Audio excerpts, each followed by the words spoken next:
Bueno, hola, buenos días para los presentes.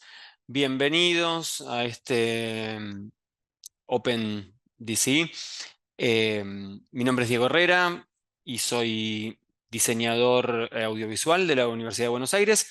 Trabajo acá en la UP desde hace muchos, muchos años en la parte de audiovisual, obviamente, en una materia que se llama Introducción al Discurso Audiovisual, que es como el comienzo de las carreras que tienen que ver con todos los medios, el cine, la televisión y demás. Y aparte es una materia troncal en estas carreras y es una materia transversal en otras como publicidad, gráfico y moda, relaciones públicas y demás, y fotografía.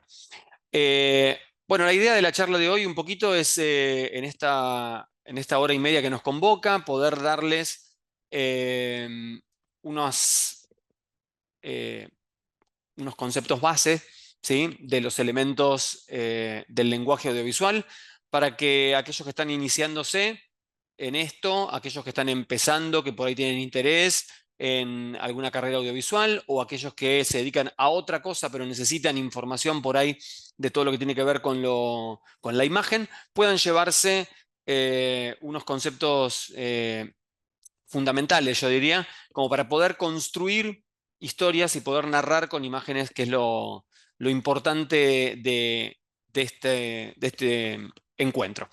Eh, lo que vamos a hacer es empezar a- a desovillar un poco todo esto desde el fenómeno de cómo vemos, ¿no? Cómo vemos las imágenes en movimiento, que es lo que nos convoca, y a partir de ahí poder ir tirando como algunos datos, algunos detalles y algunos conceptos para que ustedes puedan ir desenredando un poco este mundillo. Son cosas que claramente muchos de nosotros, creo que la gran mayoría hoy en día, están en contacto continuamente porque vivimos rodeados de imágenes, compartimos imágenes continuamente, realizamos videos hoy con la tecnología que tenemos al alcance de la mano, aunque no tengamos por ahí el estudio. Y por ahí lo que va a terminar resumiendo un poco esta charla es cómo ponerle nombre por ahí a aquellas cosas que ya conocemos, o cómo ponerle la etiqueta a lo que ya intuitivamente hacemos nosotros probablemente con las imágenes que tenemos en nuestro teléfono o en nuestra cámara, o con lo que vemos incluso, porque otra de las opciones también para poder disfrutar un poco de lo que estemos hablando hoy es esto de lo que veo en pantalla, ¿no? Me siento a ver una película, me siento a ver una serie. Bueno, por ahí tengo ahora, después de este rato, el conocimiento necesario para poder ver y decir, ah, mira, esto es tal cosa, mira cómo usaron este elemento, mira cómo hicieron este material. Así que bueno, sin mucho más charla, porque la idea es que podamos aprovechar este tiempo, lo que voy a hacer yo es básicamente compartirles la pantalla e ir hablando ahí en el medio para que ustedes tengan como material visual y lo puedan identificar. Me parece que la única manera de trabajar con lo audiovisual es esta. Así que vamos a empezar a darle vuelta a esto. Después, para los que quieran esta presentación, les comparto por el chat el link de Drive y la pueden descargar directamente desde ahí para tenerla si es que les sirve, si la necesitan por algún motivo. Bien, bienvenidos a los que fueron ingresando después de que yo ya empecé la presentación. Repito, mi nombre es Diego Herrera, lo tienen ahí escrito. Y vamos a arrancar con esto de cómo narramos con imágenes o qué recursos tenemos para poder contar con imágenes. Bien, primero lo que vamos a hacer es compartir la pantalla. Ahí vamos. Buenísimo.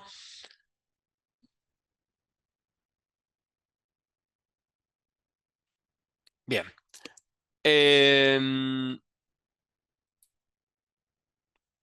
Ahí lo tenemos por este lado. Esperen que vamos a chequear que esté todo bien. Perfecto. Ya saben que cualquier cosita que necesiten, ¿sí? me escriben por el chat. Quieren preguntar cosas, quieren que repita algo, necesitan algo, alguna duda que se les presente, alguna consulta, cualquier cosa, bienvenida para que esto sea más rico, obviamente. No es la idea que esto sea justamente solo una presentación y una exposición, sino que también ustedes puedan enriquecerlo con preguntas, con consultas o que también sea un ida y vuelta para ambos lados. Bueno. Fundamentos de la imagen audiovisual, ¿no? La idea es esta de el arte de narrar con imágenes. Lo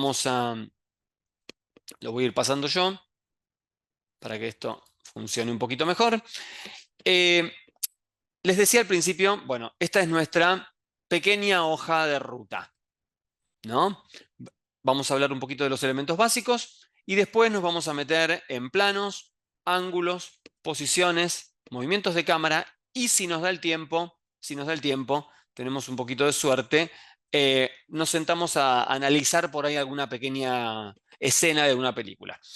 Bien, elementos básicos. Vamos a charlar primero un poco con lo que tenemos acá. Si ustedes están viendo la pantalla y lo podemos chequear, si no cualquier cosa me dicen no estamos viendo nada, pero yo calculo que sí. Ahí van a ver que dice persistencia retiniana, efecto Phi, imagen fija, 24/S, movimiento. Si alguno de los que están aquí sabe de qué estamos hablando, ¿sí? O qué es cada uno de estos efectos, bienvenido, puede escribir por ahí, puede contarnos un poco y compartir la información. Y si no, les voy a dar unos segundillos para que puedan redactar algo si se les ocurre. Si no, mientras tanto, la idea es que podamos charlar mínimamente de por qué vemos imágenes que se mueven, ¿no?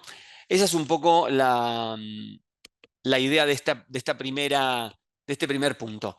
Las imágenes que nosotros vemos en pantalla, ¿sí? Cuando nos sentamos a ver una serie, cuando nos sentamos a ver una película, son imágenes en movimiento. Obviamente, todas las cosas alrededor nuestro se mueven, vemos que se mueven, caminamos nosotros, nos movemos, y lo que estamos haciendo con la cámara es capturar imágenes en movimiento. Bueno, quizás lo más llamativo un poco de todo esto es esta frase que voy a decir ahora, de que en realidad lo que estamos viendo no son imágenes en movimiento. Y es algo que tenemos que entenderlo para poder después arrancar un poco con lo que estábamos hablando. ¿Por qué? ¿No? ¿Por qué no son imágenes en movimiento lo que estamos viendo nosotros? Ya que tenemos acá la pantalla, las dejo de compartir, total voy a hablar un ratito y me pueden mirar a mí directamente. Eh, Les decía, ¿por qué no vemos imágenes en movimiento? Porque todavía no hay ningún método ni ninguna tecnología que permita capturar el movimiento. ¿Sí? Ustedes me van a decir, bueno, pero ¿cómo? Yo con el teléfono grabo imágenes, grabo videos. Sí, eso es cierto, totalmente. Pero en realidad lo que está haciendo el teléfono, lo que hace la cámara, o lo que hace la cámara de cine, o lo que hace la cámara de televisión, es capturar solamente imágenes fijas. ¿Sí? No hay otra forma. Solo lo que hacen es capturar imágenes fijas. ¿Qué está pasando entonces con nosotros cuando vemos esas imágenes? Bien, ahí justamente venía esto que teníamos acá en la pantalla. Decía persistencia retiniana. Bueno, hablemos rápidamente de esto. ¿Qué es la persistencia retiniana? La persistencia retiniana es la capacidad que tiene nuestro ojo, ¿no? De guardar en la retina, una imagen por una fracción de segundo después de que desapareció. Es decir, técnicamente hablando, si yo estoy acá mirando algo y cierro los ojos, esa imagen que yo estaba mirando, cuando yo cerré los ojos, todavía la tengo guardada en mi retina por una fracción de segundo. ¿Sí? La conservo, es como una pequeña memoria que tenemos de las imágenes. Y después había otra frase que decía efecto Phi. Bueno, ¿qué es el efecto Phi? Es otra cuestión que se descubrió más adelante. Estamos hablando de esto del siglo, prácticamente fines del siglo XVIII, principio del siglo XIX, cuando se descubren este tipo de cosas. El efecto Phi es otra característica que tiene nuestro cerebro en este caso, que no le permite distinguir dos imágenes, ¿sí?, si pasan demasiado rápido. O sea, si yo veo una imagen y muy rápido paso a otra, el cerebro humano las une, no las puede separar. No tiene capacidad para separarlas, entonces directamente lo que hace es unirlas.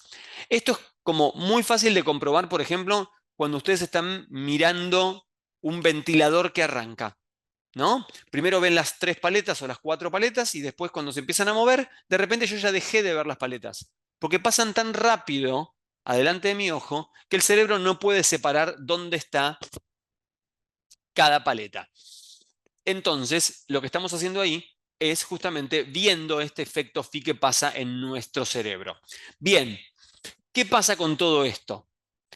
¿Por qué hablamos de física y de biología, del efecto Phi y de la persistencia retiniana? Porque es fundamental para poder entender que nosotros lo que estamos viendo en realidad, cuando nos sentamos adelante de una pantalla, son imágenes fijas que pasan muy rápido. Es decir, a ver, la cámara lo que hace, sea de cine o sea de televisión o sea nuestro teléfono celular, lo que hace es sacar fotos, ¿sí?, continuamente. Saca fotos continuamente, o sea, graba imágenes fijas, una atrás de otra, que se graban a una velocidad puntual, que en nuestro caso es 24 por segundo o 25, ¿sí?, en el cine. Después ustedes van a ver, por ejemplo, que en los teléfonos les permite grabar a 30 fotogramas por segundo, a 60 fotogramas por segundo, a otras velocidades también. ¿Sí? Lo que están haciendo en ese caso es decir, cuántas imágenes por segundo, cuántas fotos por segundo quiero que saque la cámara, ¿no? Bien, ¿qué pasa? Nuestro teléfono, nuestra cámara, nuestro aparato capturador de imágenes graba 24, 30, 60 fotos por segundo, ¿sí? Y nuestro reproductor, nuestro teléfono, el proyector, la pantalla de la tele, lo que sea, reproduce 24, 30, 60 fotos por segundo. ¿Qué está pasando? Yo estoy viendo una foto fija, pero esa foto, imagínense que son 24 en un segundo, o sea, yo hice y ya pasaron 24 fotos. Entonces, volviendo para atrás, mi ojo, ¿qué le pasa a mi ojo y a mi cerebro? Primero, mi cerebro no puede ver una imagen separada de la otra. No hay manera de que vea 24 imágenes separadas en un segundo. Y mi ojo, cuando dejó de ver una, todavía la sigue guardando en la retina y ya está viendo otra. ¿Sí?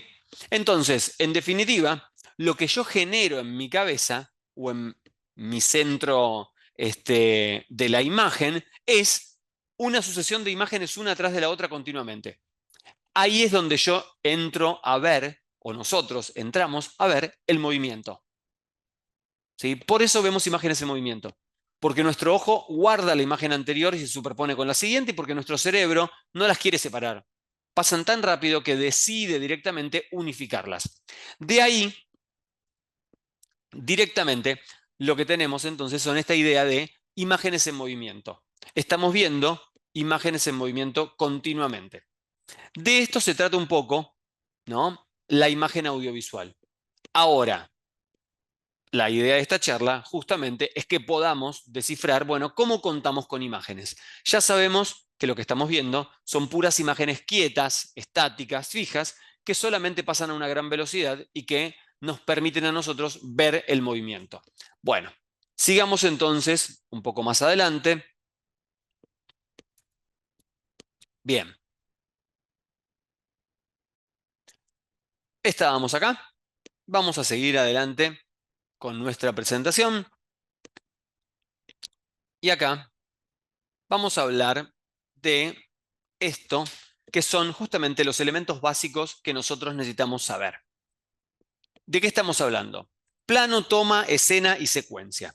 Si alguno quiere ir compartiendo ideas de lo que es cada una de estas imágenes, de los conceptos que tienen, yo no sé muy bien si los presentes que están acá ya tienen conocimientos o no tienen conocimientos o ya pasaron por alguna carrera o no, o esto están haciendo solamente por una cuestión de incrementar un poco su bagaje audiovisual, pero por ahí tienen, porque son palabras que solemos usar muy continuamente o escuchar también, por ahí tienen alguna idea de qué es lo que estamos hablando, y si quieren compartirla, bienvenido sea. Eh, Plano, toma, escena y secuencia son los elementos, los cuatro, yo diría, es elementos básicos que tenemos que saber para poder construir con imágenes, para poder narrar con imágenes. Vamos a descifrar primero el primero de todos, el que dice ahí plano. Bien, ¿qué es un plano? ¿Sí? Ustedes me van a decir, por ahí escucharon, por ahí que uno dice plano medio, plano detalle, primer plano. Bueno, es correcto. Lo vamos a hablar después.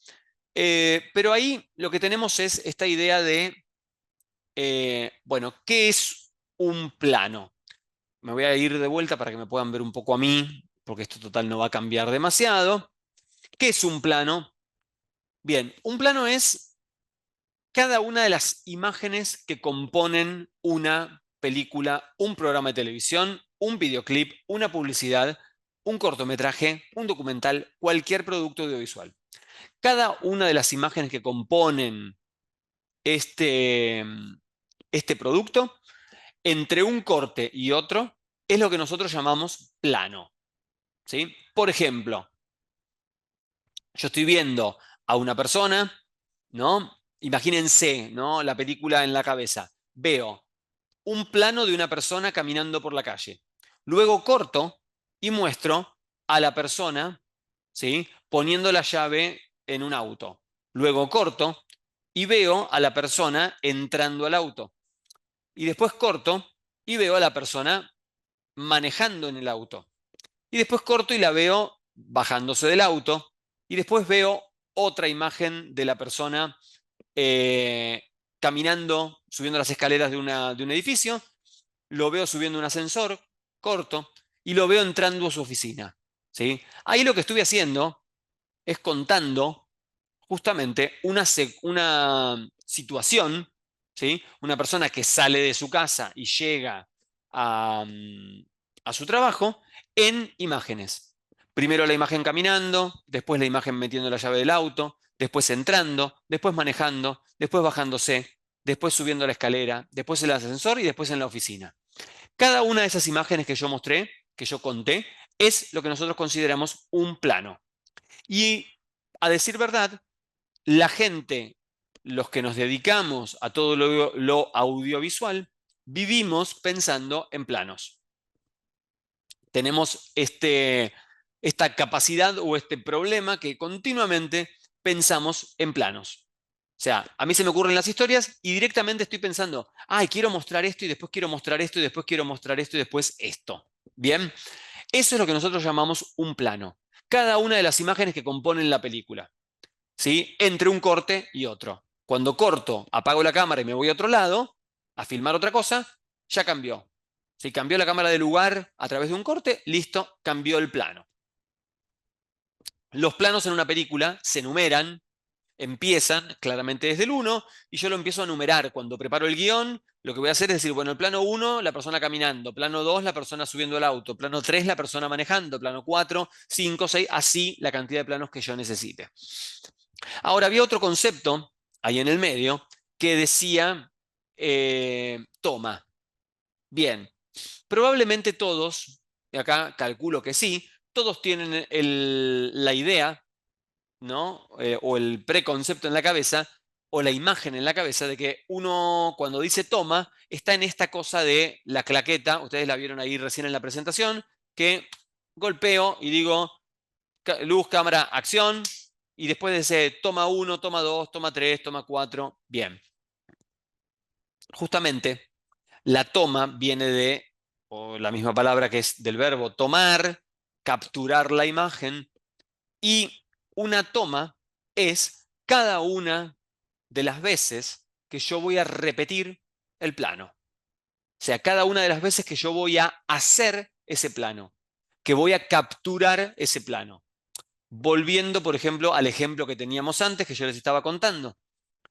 Tengo que filmar a una persona caminando por la calle. Bien. Ese es el plano número 1 de nuestra historia. Empieza con la persona caminando por la calle. Bueno, preparo todo, me pongo con la cámara, pongo la claqueta delante, pongo toda la información, digo, bueno, vamos a filmar plano 1, ¿sí? Toma 1. ¿Qué quiere decir esto? El plano 1, la primera vez que lo hago, ¿sí? La toma 1 es la primera vez que yo hago el plano 1. Lo filmo y de repente me doy cuenta que no me gusta cómo salió porque el personaje caminó demasiado rápido. Bueno, vamos a repetirlo. ¿Cómo lo vamos a repetir? Voy a poner plano 1, toma 2, segunda vez que hago el plano 1. Repito, entonces el actor ahora lo hace bien, me gusta, fantástico. ¿Me voy? Esto yo siempre se lo digo a mis alumnos. ¿Me voy contento porque tengo la toma que yo quería? No. Voy a tratar siempre de que haya dos tomas buenas. En lo posible, voy a tratar de que haya siempre dos tomas buenas. ¿Sí? ¿Por qué? Porque lo que quiero es, después en el momento de editar, tratar de tener, ¿sí?, la mejor opción. Entonces, bienvenido. Lo que voy a hacer es, bueno, hagamos una más. Listo. Plano 1, toma 3. ¿Sí? La tercera vez que repito el plano 1. Supónganse que me salió bien. Fantástico, era lo que yo quería. Me puedo ir tranquilo a filmar el plano 2. Cuando voy a filmar el plano 2, empiezo plano 2, toma 1. Primera vez que filmo el plano 2. Y así a lo largo de todo el rodaje. Lo importante acá, como concepto fundamental para todo esto, es tener en claro que el plano es cada una de las imágenes que yo tengo que filmar y la toma es cada una de las veces que yo lo repito o cada una de las veces que yo lo preparo. ¿Sí? Después me voy a encontrar seguramente en la edición, en el montaje, con, por ejemplo, 5 tomas del plano 1. Bueno, tengo que elegir cuál es la mejor para usar.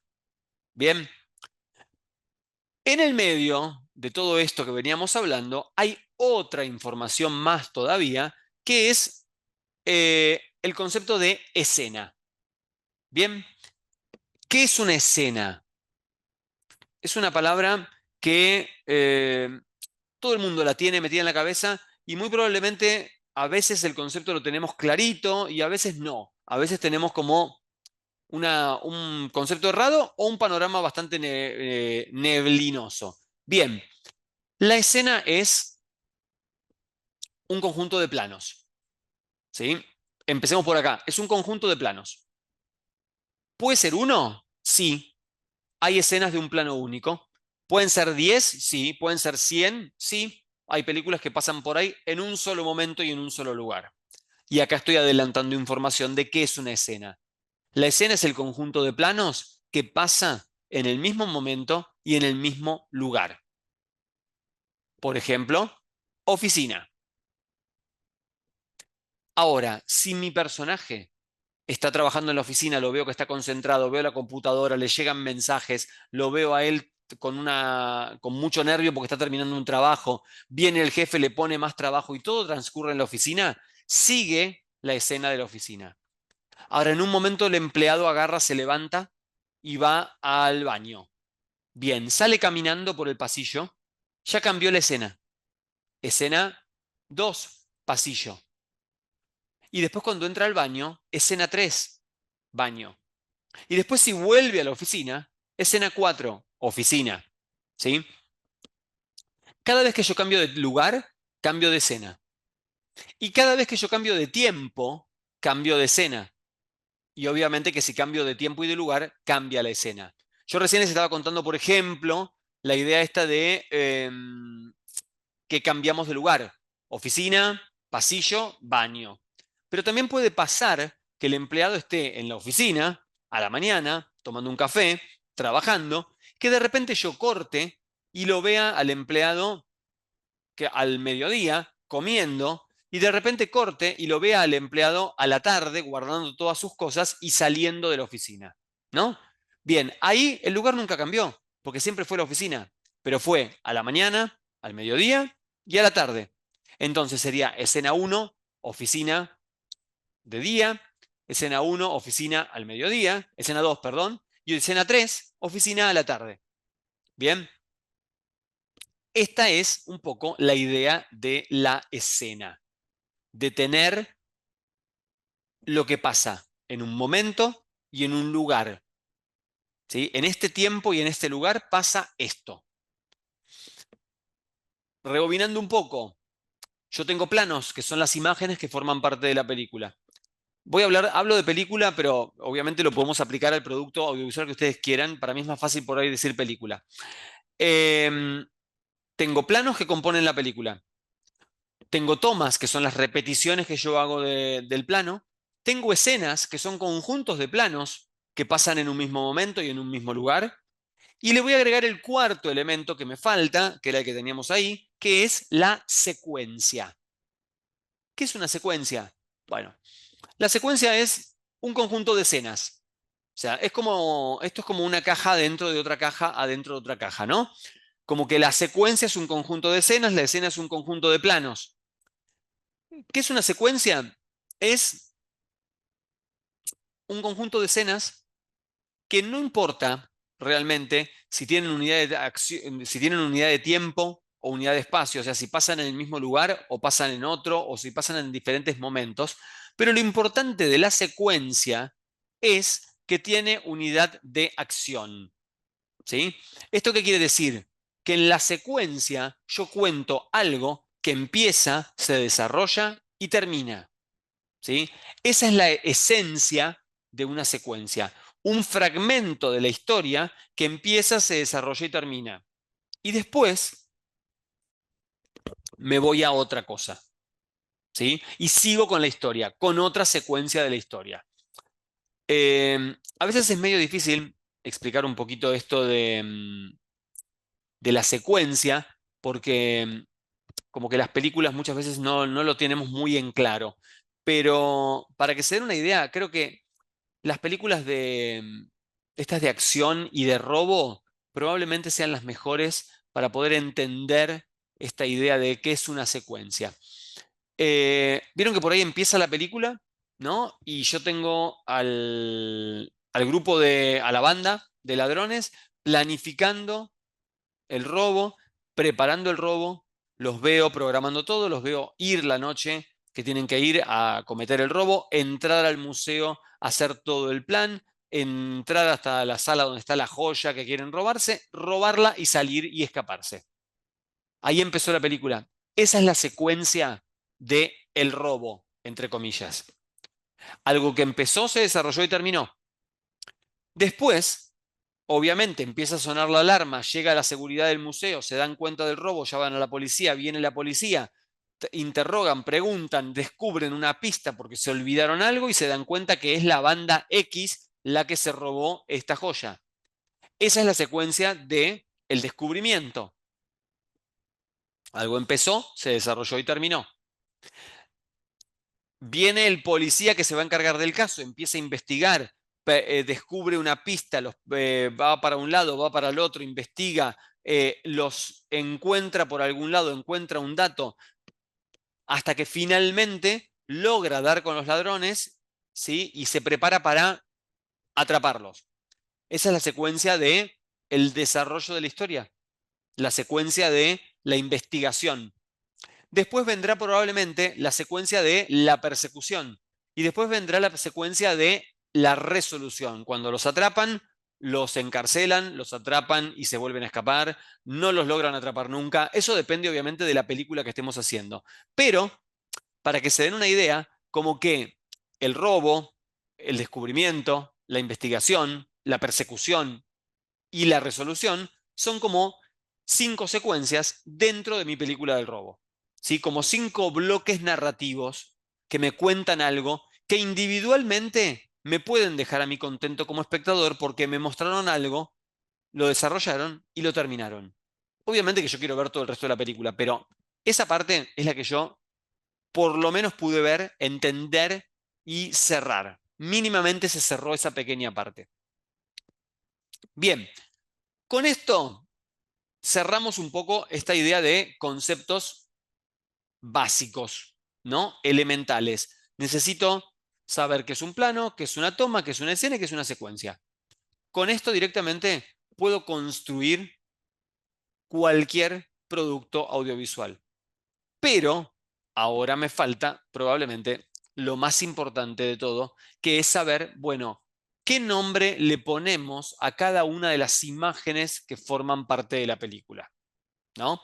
Pues yo decía, bueno, los planos son cada una de las imágenes que forman parte de la película. Bueno, ahora, todos seguramente escucharon esto de primer plano o plano general. Bueno, ¿por qué los planos tienen diferente nombre? Y sí, porque necesitamos darle un nombre y porque para cada plano de estos que voy a armar en mi película, necesito construirlo con ciertos recursos. ¿Sí? Bien, ¿cuáles son los recursos que voy a usar? Básicamente son cuatro. El tipo de plano, que es lo primero que vamos a charlar ahora, la angulación, ¿sí?, del plano, la posición del plano y por último el movimiento que hace la cámara. Con estos cuatro recursos yo puedo construir cualquier secuencia narrativa, cualquier producto audiovisual. Por suerte para nosotros, son poquitos. Por ahí uno me dice, wow, ¿tan poquito? Sí, son pocos relativamente. Y uno se los puede aprender muy fácil porque la verdad que son cosas que vemos cotidianamente. Y eh, mezclando estas combinaciones que ahora vamos a ver, yo puedo darle énfasis a lo que quiero contar, puedo darle emoción, puedo darle dramatismo, puedo darle expresividad a cada una de las imágenes que yo tengo en la película. ¿Sí? Sin tanto preámbulo, hablamos de que el plano era cada una de las imágenes de la película. Bien, construyamos un plano ahora. Yo quiero, como habíamos hablado antes, mi primer plano en la película es, por ejemplo, la persona caminando por la calle. Bueno, necesito darle información al camarógrafo y poner en mi guión información sobre cómo es esa imagen. ¿Sí? ¿Cómo veo a la persona caminando por la calle? Le tengo que dar nombre a todo esto. Acto seguido, compartimos, volvemos para acá. Esto ya lo hablamos. Vamos a empezar. Bien, ahí tenemos. Ustedes lo ven, probablemente el reproductor este no ayude mucho a que se vea acá abajo justo la línea de la reproducción, pero bueno, vamos a tratar de, a ver si lo puedo lograr así. Ahí vamos. Bueno, ahí se ve un poquito mejor. Bien, vamos a ver con imágenes qué es lo mejor que podemos hacer. Acá tenemos el primero de los nombres de los planos que vamos a ver. Vamos a ver 10 planos, ¿sí? El primero y el más grande de todos es este. Esperen que yo quiero hacer algo así, miren. El primero que estamos viendo es el gran plano general. ¿Sí? ¿Qué es un gran plano general? Como podrán ver, este es un fotograma de El Señor de los Anillos. ¿Qué es un gran plano general? Es el plano más abierto que existe. Es el plano que me muestra un lugar, ¿sí?, que está dedicado exclusivamente a mostrar ambientes y mostrar espacios. ¿Sí? Es un plano de ubicación. Ustedes me van a decir, pero acá hay personitas, sí, pero las personitas son insignificantes al lado, al lado de todo el ambiente, el entorno que estamos viendo. Justamente, la esencia del gran plano general es poder mostrar a el lugar, al entorno, para ubicar a los personajes. Y en este caso, la intención de Peter Jackson en El Señor de los Anillos es justamente que se vea el maravilloso entorno, la cascada, la entrada a la ciudad y lo pequeños que son los personajes en relación a este lugar enorme que tienen que recorrer. ¿Sí? Gran plano general, el plano más abierto de todos, muy difícil de hacer, ¿sí?, porque necesito mucho espacio realmente. Por lo general son planos aéreos, son planos de lugares abiertos. Es muy difícil hacer un gran plano general de un lugar cerrado. Tiene que ser muy amplio realmente. Puede ser un estadio, puede ser una ciudad, puede ser un bosque, puede ser, por ejemplo, una nave espacial. Me estoy pensando en Star Wars, por ejemplo, en la Estrella de la Muerte o en la nave nodriza. Digamos, tienen que ser lugares realmente muy grandes. Si voy achicando un poquito el plano, me voy a encontrar con otro que tenemos acá, que es el plano general. ¿Bien? ¿Qué es un plano general? Bueno, otra vez tenemos un plano que me muestra el ambiente, que me muestra el entorno, ¿sí? Pero acá ya no es un plano tan abierto, ¿no? Acá ya es un plano que se focaliza un poquito más en un lugar no tan grande. Acá vemos, por ejemplo, a esta persona que está en la nieve, caminando, corriendo, y vemos atrás como un caserío, unos edificios. ¿Cuál es el foco? Claramente que la persona está caminando por la calle o por este exterior totalmente nevado, ¿no? Entonces, ¿me sirve a mí el plano general para qué? Para ubicar un personaje, para mostrar una acción que tiene que ver con el entorno, ¿sí? Por ejemplo, caminar por la calle, para mostrar un lugar solo. Acá hay personas, pero podrían ser solamente, por ejemplo, la fachada de una oficina, podría ser la entrada de un negocio, podría ser el living de una casa, podría ser un jardín en una casa, podría ser un plano general de la parada del colectivo. Digamos, el plano general es un plano muy versátil que básicamente sirve para que digamos, bueno, estamos en este lugar. ¿No? Este es el lugar por donde pasa el personaje.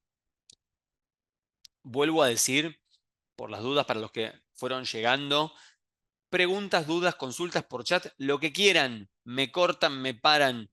Si algo no se entiende, si lo tienen confundido, si quieren aportar algo, todo es bienvenido. Estamos acá tratando de construir un poco de conocimiento solamente por la interacción entre ustedes y yo. Bien, teníamos el gran plano general, pasamos ahora al plano general. Y me voy a ir cada vez achicando un poco más a esto que tenemos acá, que dice plano conjunto. Bien, Pulp Fiction, Travolta, Samuel Jackson. ¿Qué me muestra un plano conjunto? La palabra lo dice solita. Un grupo o un conjunto de personas. En este caso, dos. Dos, pueden ser tres, pueden ser 20, no importa.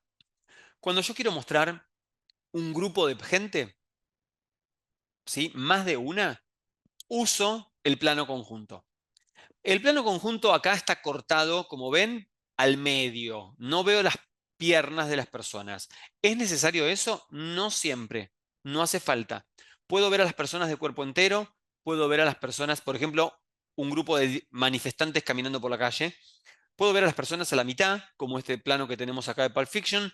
Puedo ver a las dos personas por acá, cortadas. Sí, por ejemplo, dos personas adentro de un auto, el acompañante y el conductor manejando. ¿Sí? Lo importante del plano conjunto es decir, quiero mostrar un grupo de personas. Nada más que eso. Seguimos achicándonos y ahora vamos a entrar en esto que tenemos por acá, que se llama plano entero. ¿Sí? Y ustedes lo que, lo que están viendo, básicamente, es una persona de cuerpo entero, ¿no? De pies a cabeza. A partir de ahora, todo lo vamos a referir a la persona humana, a la figura de la persona. ¿Sí? Este plano entero es cuerpo entero. Lo veo acá, a Keanu Reeves caminando, ¿sí? ¿Para qué me sirve el plano entero? Para ver al personaje, para ver su accionar, ¿sí? Para ver lo que hace, más que nada, ¿sí? Para ver por dónde va. Es algo. ¿Podría haber mostrado este estacionamiento, este lugar roto, este galpón en un plano más abierto? Sí. ¿Podría haberlo mostrado de otra manera? También, no hay ninguna obligación. El tema es que acá el director lo que está haciendo es poner el énfasis en el personaje que viene caminando de frente para mostrar, para hacer algo. ¿Sí? El plano entero me permite justamente ver bien las acciones de los personajes. Es el ideal para ver qué está haciendo una persona. Vamos a seguir achicándonos un poco más y entramos en lo que se llama el plano americano, ¿sí? Este plano americano justamente no es el que tiene el nombre justo en relación a la persona, porque americano claramente no dice nada, ¿no? El plano americano es un plano que se inventa en Estados Unidos, ¿sí? Por eso se llama americano. Se inventa para las películas de western, para las películas de los vaqueros, porque corta a la persona en la rodilla, ¿sí? No vemos la pantorrilla, no vemos los pies. ¿Por qué? Porque los norteamericanos necesitaban justamente para la película de vaqueros ver el momento del duelo, ¿no? Cuando el personaje saca el arma. Y pasaba lo siguiente.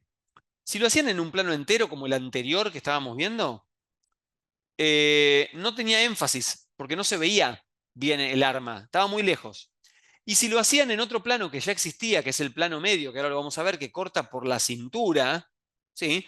No veía justamente dónde tenía las manos y dónde sacaba el arma el vaquero. Entonces deciden inventar un plano intermedio, que es este plano, y lo llaman americano.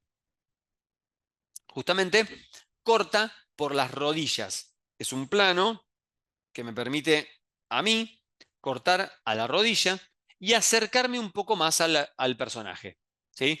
Fíjense, este plano del resplandor, estamos viendo al nene y obviamente acá ya nos focalizamos más en la acción del personaje, que es caminar, pero aparte entramos ya en la dimensión de su cara, ¿no? En lo que le está pasando al personaje. Vamos a seguir un poco más para llegar al plano medio. ¿Sí? Ahora sí, volvemos. ¿Medio por qué? Porque hay media persona. ¿Qué media persona? La media persona de arriba, ¿sí? La media persona de abajo no existe, no importa. No existe media persona para abajo, ¿sí? Eh, de la cintura para arriba. Acá empezaron lo que llamamos los planos expresivos, ¿sí? Todos los que vienen ahora van a ser del tipo expresivo. ¿Por qué? Porque me permiten ver muy bien la cara. Puedo ver todavía un poco el cuerpo, puedo ver si el personaje hace algo con las manos, puedo ver si hace algo con su postura corporal, pero ya estoy viendo su rostro, en este caso su ira, enojo, ¿sí? Ya estoy viendo un poco qué es lo que le está pasando al personaje. El plano medio es un plano súper utilizado, uno de los más comunes, ¿sí? Uno de los más usados, justamente, sobre todo en televisión, ¿sí? En los noticieros, en las telenovelas, en las series, porque es un plano que me permite a mí tener mucha comodidad visual. O sea, me deja a mí ver el cuerpo, me deja ver las expresiones, no me tengo que acercar demasiado al personaje. Digamos, es un plano muy, muy útil. Vamos a seguir un poco más y voy a llegar a esto que dice plano medio corto. ¿Qué es un plano medio corto? Un plano medio corto, justamente algunos lo llaman plano pecho, ¿sí? ¿Por qué? Porque corta la altura del pecho. O sea, yo lo estoy viendo acá, a Radcliffe en Harry Potter, y lo tengo cortado por el pecho. Fíjense que acá es súper importante esta idea del plano pecho o plano medio corto, porque ya es un plano que me deja a mí ver muchísimo más su cara, ¿sí? Ya es el plano para empezar a filmar, por ejemplo, diálogos, o para filmar, por ejemplo, reacciones de los personajes, o para filmar, por ejemplo, emociones, sentimientos, porque ya la cara está mucho más presente, ya puedo ver mucho mejor el rostro, su reacción, su acción, ¿sí? Su pensamiento, lo que está maquinando, ¿sí? El plano medio corto es también uno de los más usados, y si seguimos avanzando un poco más, vamos a llegar a el primer plano. Lo tenemos acá Antonio Banderas en un primer plano. Como ven, hombros y cara. Nada más que eso. Justamente el primer plano es el plano que me acerca a mí, a la cara del personaje. ¿Sí? Acá ya puedo ver claramente la intencionalidad de su mirada, puedo ver su rostro completo, no puedo ver su cuerpo, acá solamente porque tiene el arma ahí adelante. ¿Sí? El primer plano es un plano que se usa exclusivamente cuando necesitamos enfocarnos en lo que el personaje quiere decir, en lo que el personaje quiere demostrar, en lo que quiere dar a entender. Necesito focalizarme en lo que dice, en lo que hace o en lo que siente. ¿Sí? Justamente es el plano en donde, por ejemplo, hay mucha emoción, porque me tengo que acercar con la cámara para poder mostrar precisamente eso. Pero no es el último, porque tengo posibilidad todavía de acercarme un poco más a el primerísimo primer plano. Bien, ¿cuál es la esencia de este primerísimo primer plano? Meternos en la mente del personaje. Meternos en lo que siente, en lo que piensa o en lo que expresa. Bien, este plano, primerísimo primer plano de Aníbal Lecter en El silencio de los inocentes, es para que el espectador se meta en la mente de este criminal.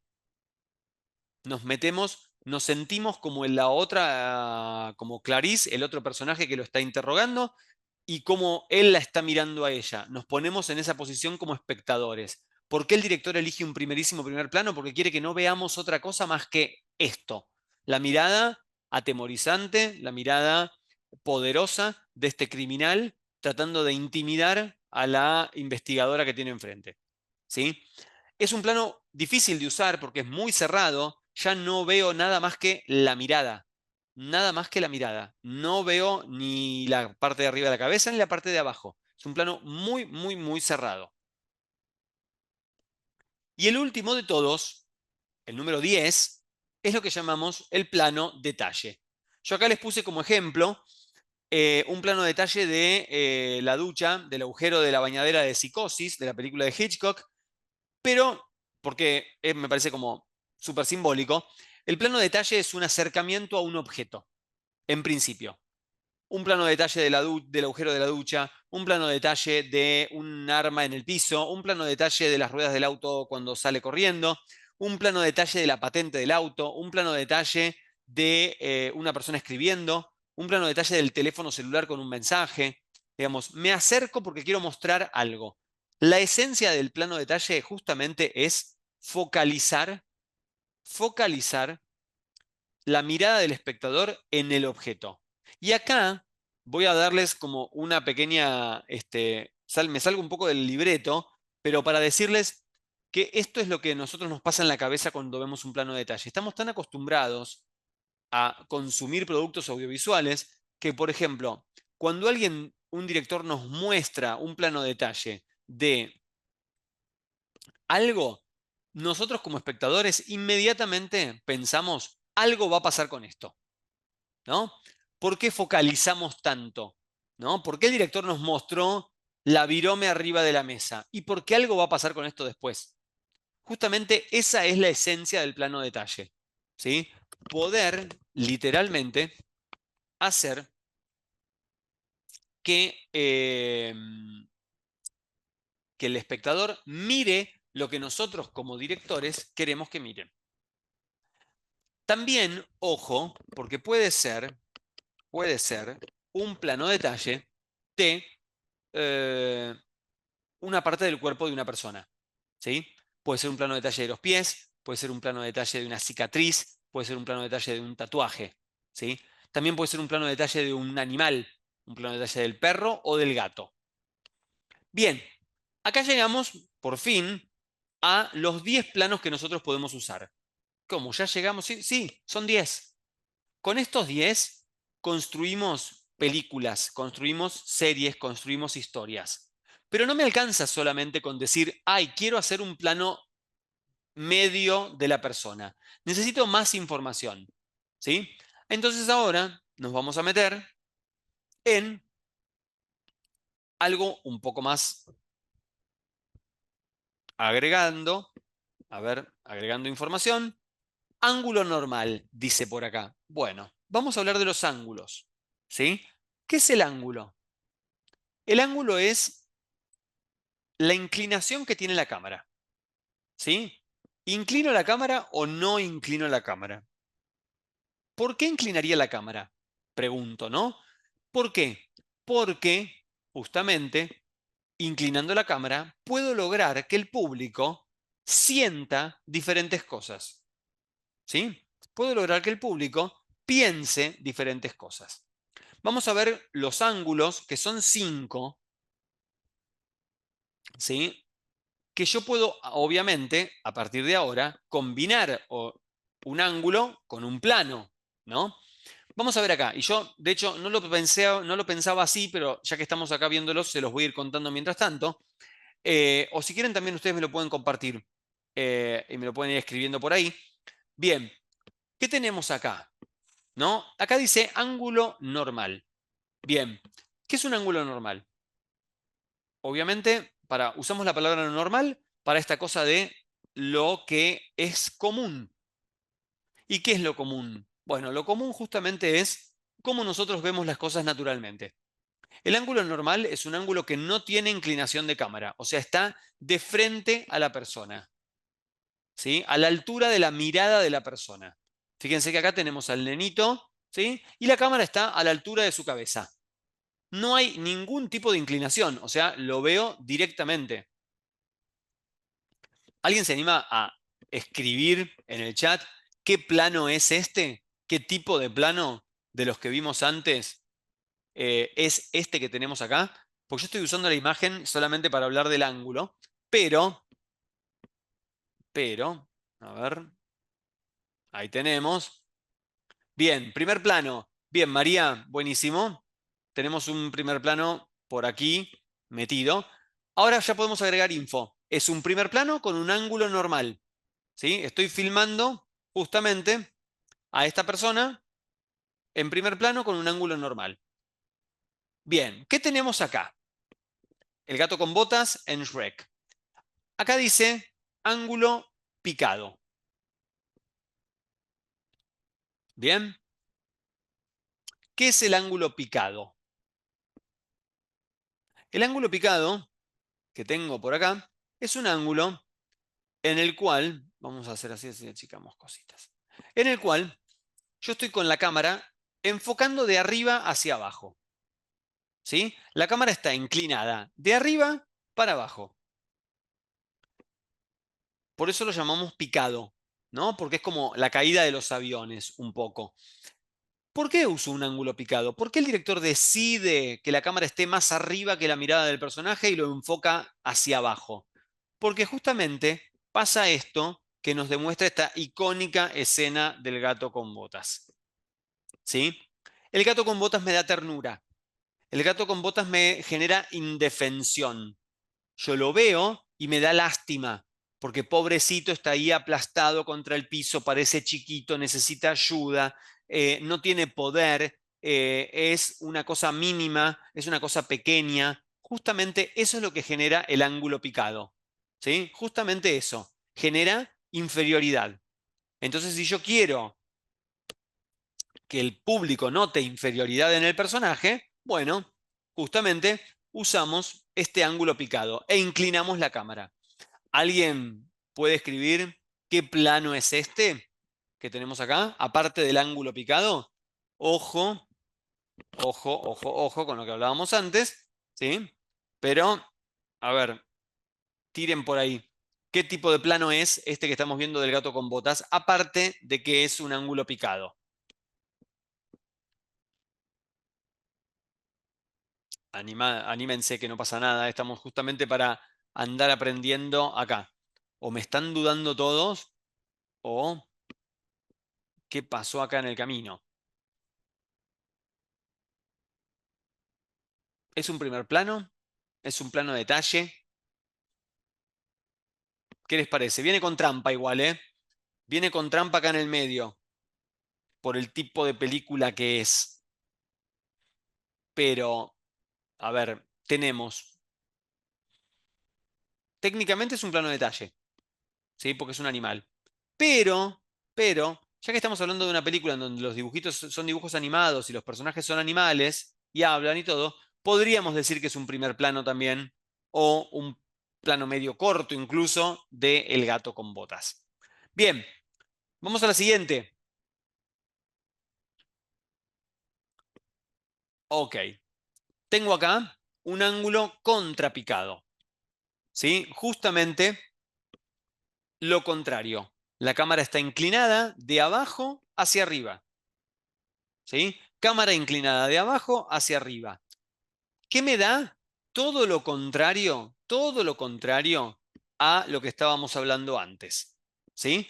Acá tengo poder, tengo superioridad, tengo grandeza, ¿sí? Tengo fuerza, porque justamente la cámara desde abajo me agranda al personaje por una cuestión de perspectiva. Quiero lograr que mi personaje sienta, que el público sienta que el poder del personaje listo. Pongo la cámara contrapicada, la pongo abajo, ¿sí? Hago que se vea desde abajo. Vamos a avanzar un poquito más.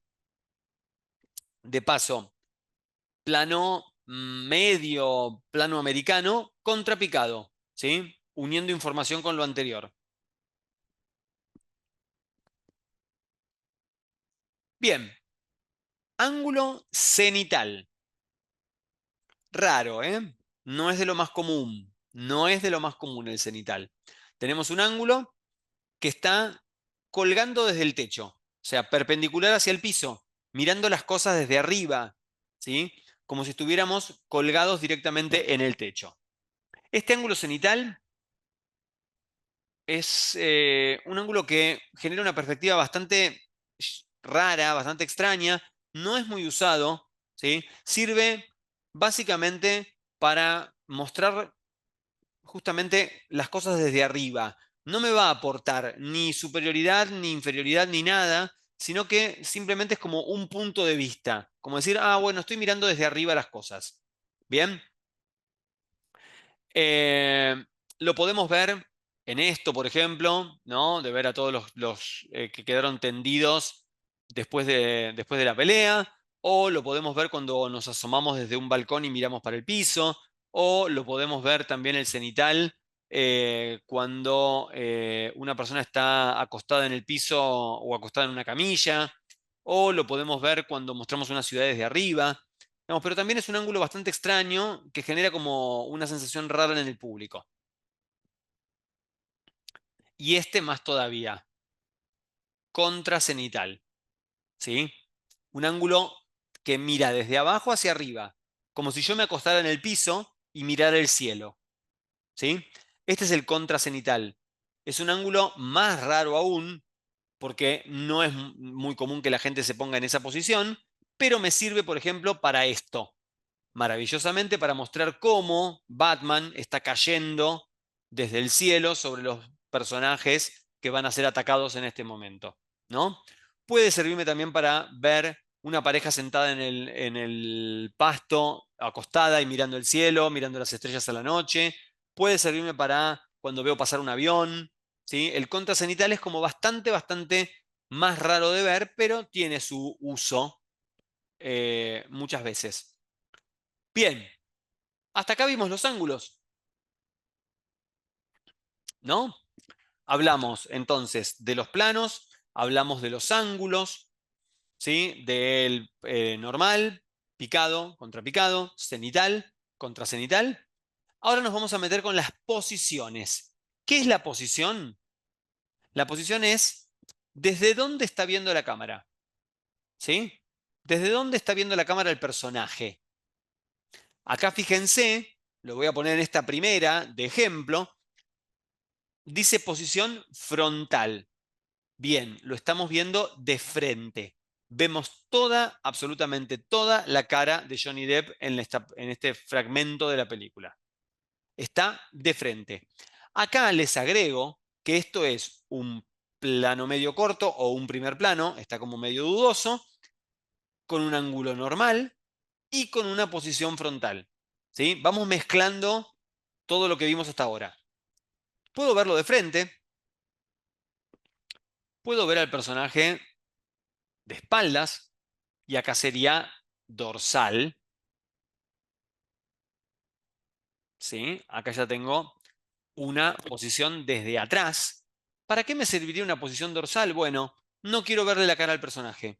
Quiero generar intriga, quiero generar misterio, quiero seguirlo mientras camina, ¿sí? Uso la posición dorsal. ¿Qué tenemos acá? Recapitulando, plano medio, americano, más o menos, ángulo normal, porque estoy a la altura de su mirada, y posición dorsal. Seguimos un poquito más. Posición de perfil. Veo solo un lado de la cara. Solo un lado de la cara. ¿Por qué? No es tan común, ¿eh? Parece, pero no es tan común. ¿Por qué veo solo un lado de la cara? Bueno, no quiero que que el público tenga la perspectiva total del personaje. Quiero que genere intriga su otro lado. Quiero ver que está mirando algo. Quiero mostrar determinada cosa de un lado de la cara y no del otro. Sí, no es uno de los planos más comunes, pero lo tenemos que conocer. Y aparte, acá, recapitulando, primer plano, ángulo normal, posición de perfil. Seguimos un poco más. Posición escorzo. Bien, ¿qué es el escorzo? Es lo que llamamos tres cuartos de perfil también. ¿Sí? Es una posición, mejor dicho, es la posición más usada de todas. Literalmente, la más usada de todas. ¿Por qué? Porque me permite ver perspectiva, profundidad. ¿Sí? El dorsal, el perfil y el frontal son chatos. Acá veo el perfil del personaje, pero veo también su otro lado de la cara, parcialmente. Veo su perfil, veo parte del otro, veo con profundidad. Me falta solamente ver la parte de atrás y de la oreja de uno de los lados, pero nada más que eso. ¿Sí? La posición de escorzo es la típica posición que se usa en los diálogos. ¿Sí? Porque veo a este personaje y si yo quisiera después, podría ver al otro personaje desde el otro lado, ¿sí? Y mostrar su otro perfil. Primer plano, ángulo normal, posición de escorzo.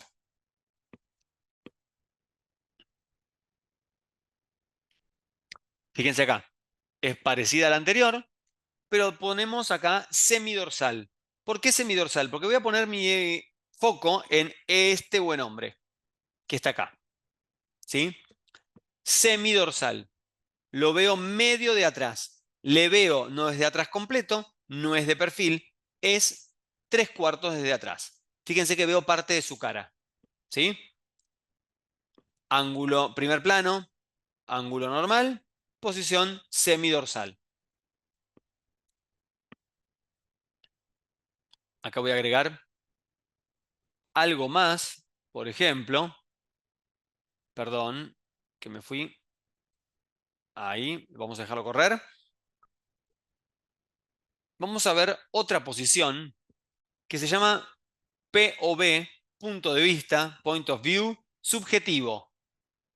¿Qué está pasando acá?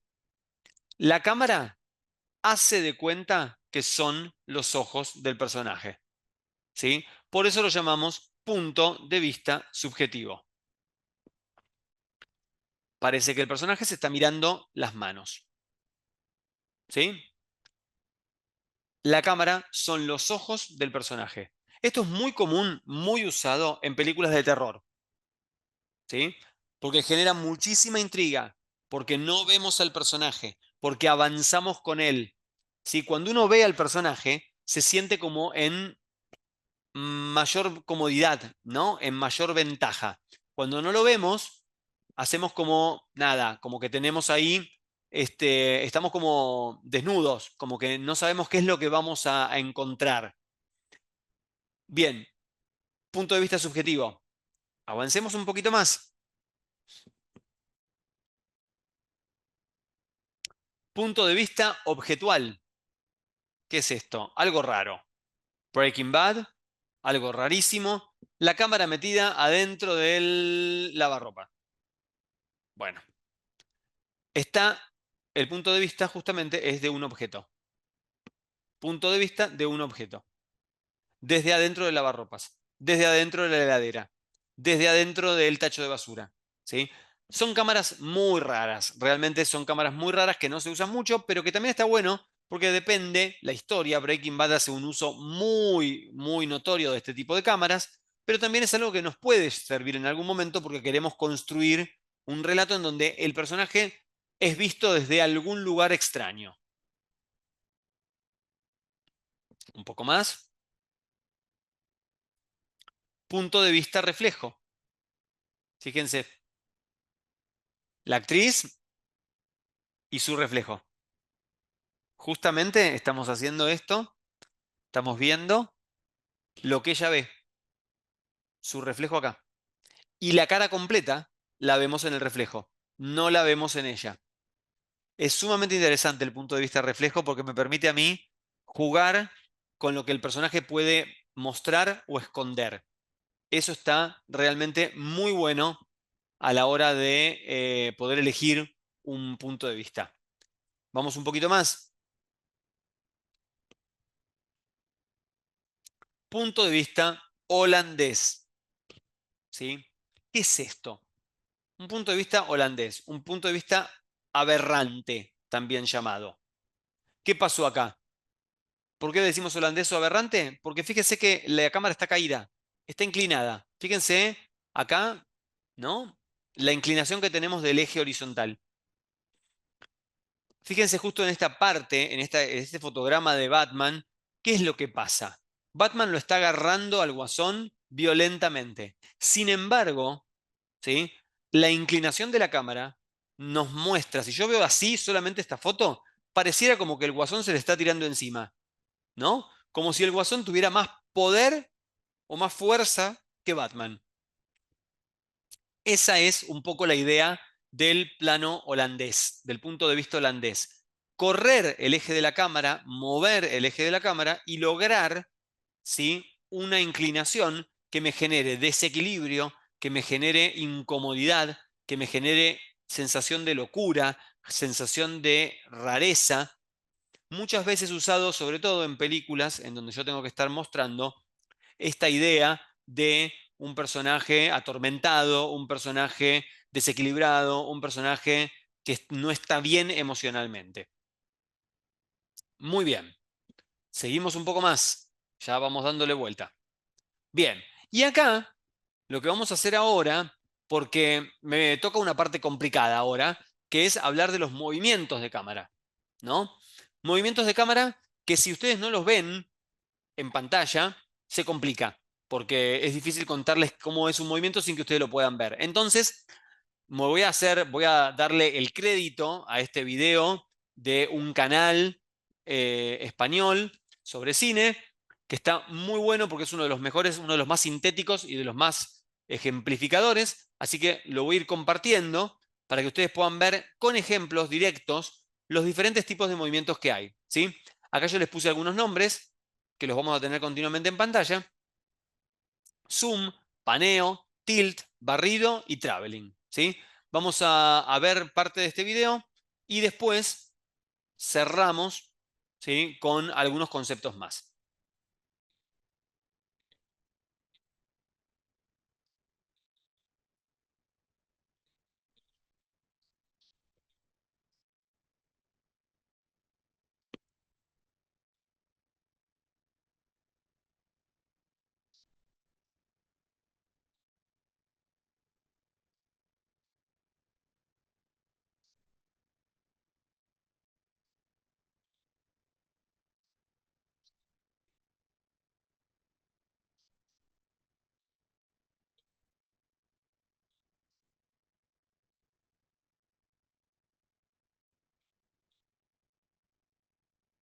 Ay, gracias por avisarme lo del video. Iba justo a cortar y preguntarles eso. Denme 2 segundos que vamos a hacerlo de otra manera. Compartir. Ahí. A ver, chequeemos ahora.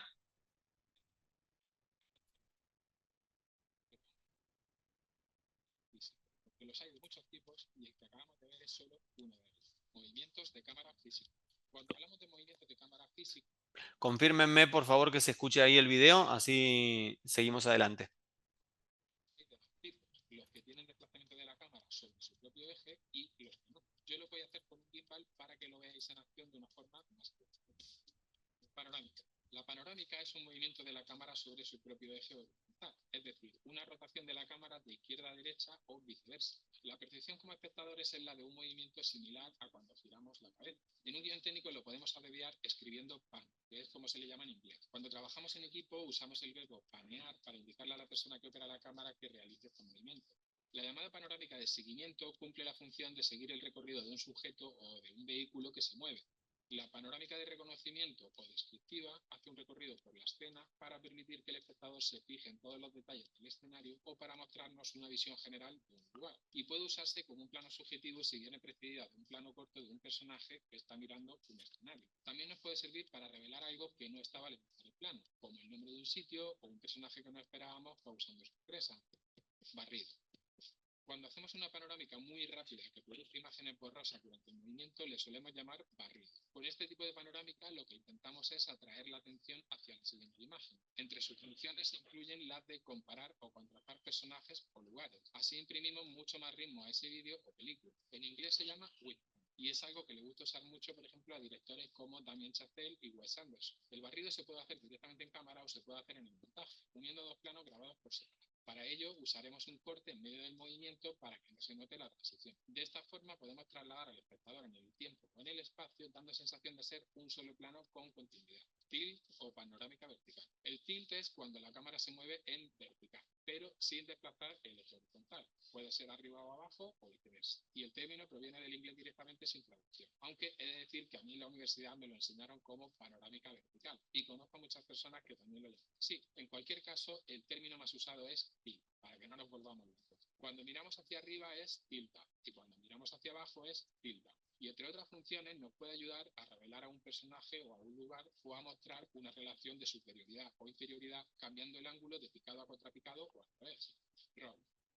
El roll es un movimiento de rotación sobre el llamado eje Z. Cuando es un giro completo de 360 grados hay quien le llama plano inception, porque Christopher Nolan lo hizo famoso con esta escena, pero vamos, que se llama roll, que significa rotar. El roll obviamente es muy espectacular porque se sale de lo natural. Es digamos un plano imposible para nosotros, que no podemos girar la cabeza así. Así que cuando lo uséis, intentad que esté justificado. Por ejemplo, en El Caballero Oscuro, Nolan utiliza un movimiento de roll en un momento en el que parece que Batman ha vencido al Joker, pero el Joker tiene una en la manga y al mismo tiempo que pone las cartas sobre la mesa, la cámara gira para darle la vuelta a la situación. Puede quedar muy bien cuando tenemos una composición en la que hay una forma circular o hay un movimiento circular que acompañamos con la cámara. Movimiento de cámara con desplazamiento. De forma muy generalizada en español llamamos traveling a cualquier desplazamiento físico de la cámara hacia adelante, atrás, izquierda o derecha, arriba o abajo o en diagonal. Aunque ahora veremos que hay muchas variantes cuando vayamos uno a uno y pueden adoptar nombres muy específicos según la dirección que tomen o la función que cumplen. Hay también quien le llama específicamente dolly cuando es hacia atrás o hacia adelante. Los términos dolly y traveling precisamente provienen de las herramientas o plataformas con las que se han hecho los movimientos de cámara durante muchos años y se siguen haciendo cuando hablamos de un nivel profesional. Un dolly es una plataforma o un carrito que puede ir con ruedas o sobre unas vías y precisamente a esos raíles que parecen vías de tren se le llaman vías de tren. Traveling in. Si el movimiento de la cámara es hacia adelante, se suele llamar traveling in, dolly in, traveling de acercamiento o traveling hacia adelante. En inglés se le llama push in, que significa empujar hacia adentro. Este movimiento nos ayuda a sumergirnos en un sitio. También puede acercar al espectador hacia un personaje para enfatizar un momento de revelación, una emoción, una frase que vaya a decir o algo que esté a punto de hacer. Y por ejemplo, si lo hacemos de forma lenta y sutil, puede acercarnos al conflicto de un personaje. Pero también podríamos usarlo para crear tensión acercándonos a un teléfono sonando, una puerta que está a punto de abrirse y también puede revelar información que no se ve en un plano más general o para dirigir la atención hacia un detalle específico. Traveling out. El movimiento inverso sería el traveling out o dolly out o traveling de alejamiento o hacia atrás. En inglés se le llama pull out, que significa salir o extraer. Normalmente produce el efecto contrario, es decir, distanciamiento, por lo que puede tener una connotación de desconexión de los personajes o de ese entorno. Pero no siempre, porque también podemos empezar con un plano de detalle y revelar poco a poco el escenario pasando a un plano más amplio. E incluso se podría usar para revelar a un personaje con una sensación más envolvente que la de una panorámica o un tilt. Y en un plano general se puede usar para cerrar la historia o para mostrar la fragilidad de un personaje haciéndolo más vulnerable. Traveling lateral. Si el desplazamiento de la cámara es hacia los lados, en español solemos decir traveling lateral hacia izquierda o derecha. Este movimiento nos puede ayudar a reforzar la atención sobre una persona o un objeto. También puede servir para revelar el contexto donde transcurre la acción o incluso para generar un chiste.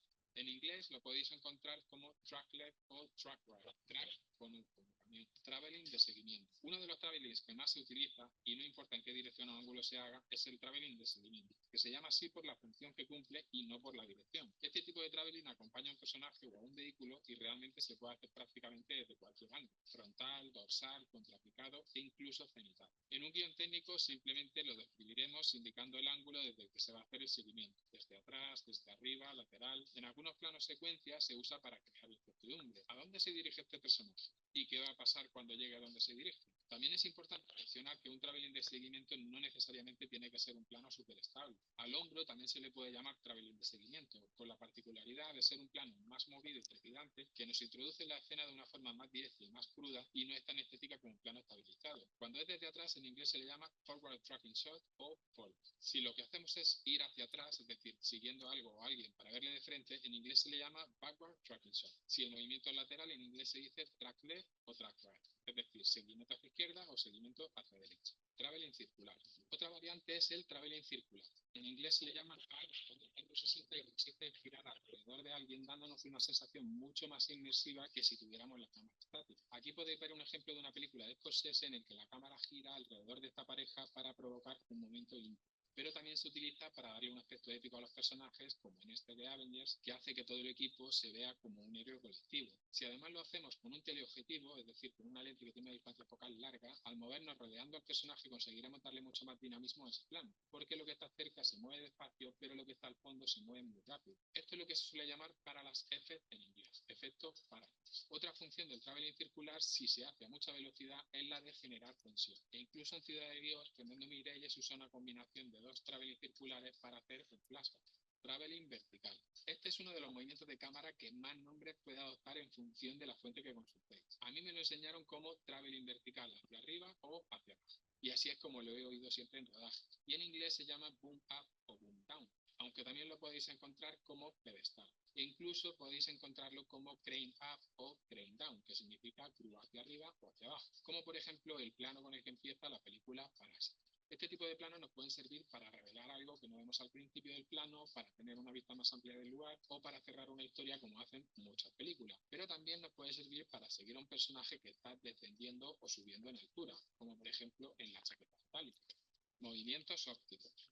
Los llamados movimientos de cámara ópticos en realidad son movimientos dentro de la óptica más que un movimiento de cámara, porque lo que se mueve son las lentes. Pero la mayoría de libros lo recogen como un movimiento de cámara, porque el espectador sí lo percibe como un movimiento del encuadre que se cierra o se abre para acercarse o alejarse. En palabras más sencillas, hacemos zoom in o zoom out. Y es importante distinguir entre dos tipos de zoom: el zoom óptico y el zoom digital. El zoom óptico se puede hacer cuando usamos un objetivo o lente de focal variable, llamado también objetivo zoom. Y cuando hacemos un zoom óptico, en realidad estamos modificando la llamada distancia focal, y esto tiene consecuencias sobre la imagen. A diferencia del traveling, cuando usamos el zoom de acercamiento, la distancia entre los objetos se comprime, el ángulo de visión se estrecha y el fondo se desenfoca, porque la profundidad de campo es menor. Pero de la profundidad de campo ya hablaremos en otro vídeo, porque da para un vídeo entero. De momento lo tenéis explicado en un artículo de aprendercine.com. Lo importante es que entendamos que la percepción visual y de la distancia entre los objetos cambia a medida que hacemos zoom in o zoom out. No es un movimiento que percibamos como natural, porque nosotros no tenemos zoom en nuestros ojos. Para poder ver algo de cerca, o nos acercamos o usamos un prismático. Pero que sea algo artificial no quiere decir que sea una mala opción. Todo depende de lo que queramos contar o del estilo que queramos imprimir a nuestro vídeo o película. Y aunque alguien dice que el zoom no es muy cinematográfico, hay muchísimos grandes directores que lo han usado: Scorsese, Kubrick, Kieslowski, Agnès Varda, Sergio Leone y, por supuesto, Quentin Tarantino, que en concreto usa mucho un tipo de zoom: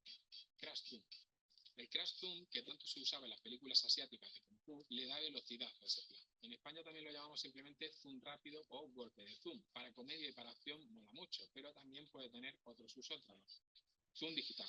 Con la aparición de las imágenes digitales, también apareció el concepto de zoom digital. El zoom óptico se consigue moviendo las lentes dentro de un objetivo, y el zoom digital es una ampliación de la imagen. Por lo tanto, la imagen puede perder definición y calidad, porque básicamente es una ampliación artificial y reescalada como cuando ampliamos una foto en nuestro teléfono. Aunque hay que tener en cuenta que hoy en día también hay smartphones que hacen zoom digital con mucha calidad a base de tratar la imagen con software. Y en muchas películas se usa zoom digital en la fase de montaje porque hoy en día casi siempre se rueda con una resolución superior a la de la película original.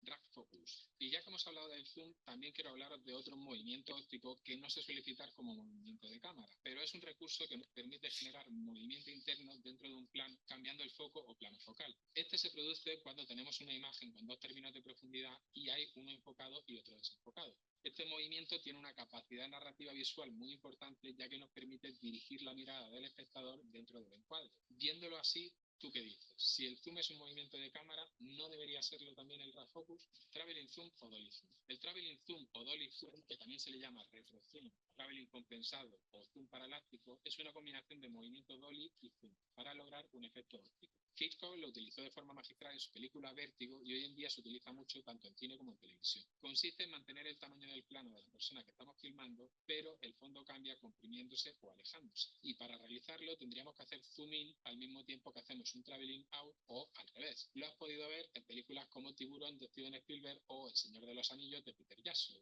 Cámara suelta algo. Quiero mencionar también un estilo de rodar más que un movimiento en sí. Consiste en llevar la cámara al hombro o puesta sobre un trípode pero suelta sin anclaje para que se mueva libremente. De esta forma el operador de cámara va buscando la acción según van sucediendo cosas, puede usar zoom cuando lo crea necesario y dota a la película de un estilo más cercano al documental y más caótico. Combinaciones de movimientos. Además de esto, ten en cuenta que todos estos movimientos se pueden combinar. Podemos hacer panorámicas mixtas o diagonales e incluso podríamos hacer una panorámica o un tilt al mismo tiempo que hacemos un traveling lateral. Como siempre, el límite está en nuestra imaginación y en nuestra destreza a la hora de ejecutar estos movimientos de cámara.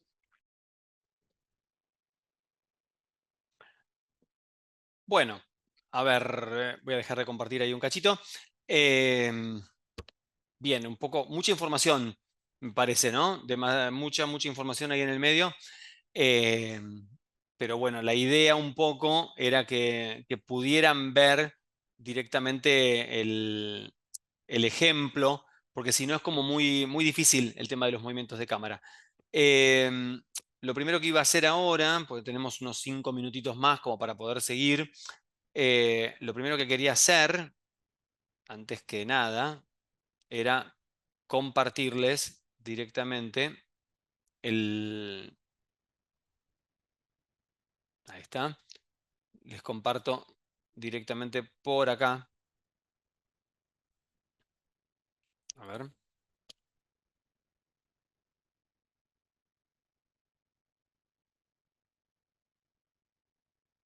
Les quería compartir el vínculo del video este, de la presentación, cosa de que también en cierta manera lo puedan... Ahí está. Lo puedan chequear, lo puedan ver, lo puedan descargar, no hay ningún problema, no hay derechos de autor acá en el medio, no hay ninguna complicación. Lo que sí me parecía por ahí interesante, ahora para cerrar, ahí en el video yo lo corté justo en un momento donde decía para analizar, ¿no? Eh, la idea era, no nos va a alcanzar probablemente el tiempo, pero la idea un poquito de acá del para analizar era ver una secuencia de parásitos de la película coreana, en donde ustedes puedan jugar un poco a esto de eh, qué puedo encontrar, ¿no? De lo que acabamos de ver, de toda esta información, ¿qué puedo encontrar? ¿Qué puedo ver?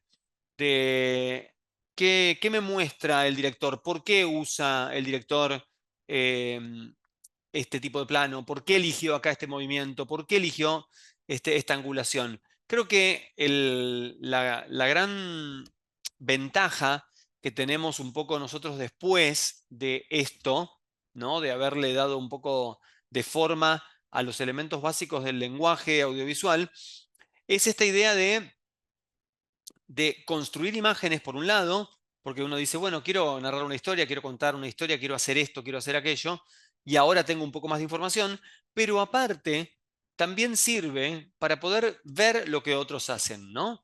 Y me parece que esta es la esencia. Eh, sí, Pablo, espera que ya lo copio de vuelta. A ver, ahí va. Un poco lo que les decía, de nada. Un poco lo que les decía es esto, ¿no? De decir, ahora me voy a sentar a ver una película, ¿no? Bueno, a ver, ¿qué puedo descubrir? Hay algo que por ahí ustedes lo hicieron, vuelvo a poner en palabras lo mismo de que no sé, ¿no? La perspectiva de cada uno, de dónde vienen, qué estudiaron, qué no estudiaron, qué están queriendo estudiar, eh, de qué rama son los aquí presentes, pero yo siempre les digo algo a los estudiantes cuando empiezan estas carreras audiovisuales, que es esta sensación de que uno cuando sabe todo este tipo de cosas, ya no ve las películas, ni las series, ni los programas de la misma manera, porque uno tiene como el conocimiento de la cocina, ¿no? De lo que hay atrás, de cómo se hace el, el producto. Entonces ahora no solamente está en esto de, ay, mirá, usó un plano medio, o mirá, usó un plano americano, o ay, mirá, el ángulo está picado, acá corrió la cámara con un traveling. Más allá de eso, lo que está bueno también poder entender la lógica del director, ¿no? Esta sensación de decir, ¿por qué usamos este plano? ¿Qué motivación tenía el director a que nosotros en este momento veamos este planito? ¿No? ¿Por qué quiso que la cámara se mueva y por qué no la dejó quieta? ¿No? ¿Por qué eligió poner la cámara desde arriba en vez de ponerla desde abajo? ¿No? Creo que esto fundamentalmente es lo más importante de tener este tipo de recursos ya como parte de nuestro bagaje, ¿no? Saber un poco del mundillo interno de la construcción de las imágenes narrativas audiovisuales y, y poder darle después uso en dos sentidos, desde la creación, por un lado, y también desde como se dice, desde el análisis, que justamente es también una de las buenas opciones que tenemos. Y para terminar, después si necesitan alguna consulta o pregunta, totalmente a disposición, pero para terminar, sí quería compartirles, no esta parte específicamente, sino el final de esta presentación. A ver, ahí. ¿Qué dice? Una frase de Jean-Luc Godard. Godard es un director de cine francés, creador de la Nouvelle Vague o la nueva ola francesa, un cine de la década del 60 que vino a romper con los cánones del cine clásico, ¿no? A ser un elemento disruptivo y a generarle como una nueva estética al cine. Y Godard tiene muchas, si uno las googlea va a encontrar un montón, pero tiene muchas frases famosas porque era un tipo que le gustaba justamente opinar de todo. Y una de sus frases es esta que está acá, que dice que el cine no es un arte que filma la vida, sino que el cine está entre el arte y la vida. Y justamente es un poco, creo que el concepto a tener en cuenta cuando nosotros nos metemos en este mundo. Esta cosa de que nosotros con las imágenes, ¿sí? Saquemos del cine, ¿no? Lo audiovisual, no filmamos la vida, ¿no? Estamos haciendo arte de nuestra vida. Estamos haciendo arte de las cosas cotidianas. Estamos haciendo arte a través del lente de una cámara. Y justamente un poco el propósito de esta charla, de este encuentro, era que ustedes pudieran a partir de ella nutrirse de estos conceptos básicos, llevarse un poco más de información y de material, como para que a partir de ahora, ¿sí? No sean espectadores desnudos frente a la imagen, sino que sean espectadores ya conscientes y más claros, y también creadores de contenidos con mayor capacidad a la hora de pedir o de pensar o de nombrar, aunque sea, aquellas cosas que ustedes quieren. Porque todos, yo estoy seguro de que todos pensamos perfectamente en imágenes, tenemos ideas y las plasmamos. Y por ahí lo que nos faltaba, ¿no? o lo que a veces nos falta es encontrar el nombre de ese concepto. Bueno, la idea de esta charla un poco era justamente aclarar conceptos, sintetizar un poco y que ustedes se vayan de aquí con lo básico y lo elemental del lenguaje audiovisual. Cumplimos nuestra hora y media de charla. Si alguien quiere preguntar algo, consultar algo, le quedó alguna duda, le quedó cualquier cosa, bienvenido al chat para mandar lo que necesiten. No hay ningún problema. Tenemos un rato más si necesitan. Eh, Pueden usar tranquilamente lo que les decía. Gracias, Pablo. Pueden usar este material después, descargárselo, tenerlo ustedes, que les sirva, reutilizarlo, ningún problema. La idea justamente es aportar un pequeño granito de arena para, para que nada, se puedan llevar información y darle uso, que me parece que es lo más importante que podemos dejar nosotros, esta cosa de compartir, ¿no?, la info y hacerla circular.